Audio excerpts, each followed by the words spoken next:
কি করবা তুমি? মিলকরণ করবা? আচ্ছা, কতে কি হবে এখানকার মধ্যে দেখো তো।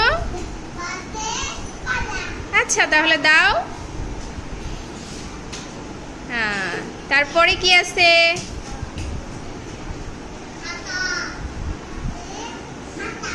কি কিতে খাতা? আচ্ছা, তারপরে কি আছে?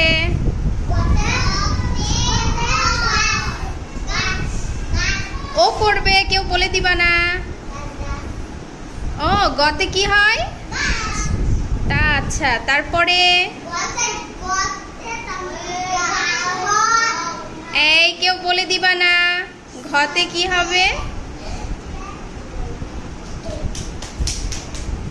ও আচ্ছা, তুমি মিলাই ফেলছো। ঘতে ঘর মিলাই ফেলছো। সুন্দর, ওর জন্য একটা হাততালি।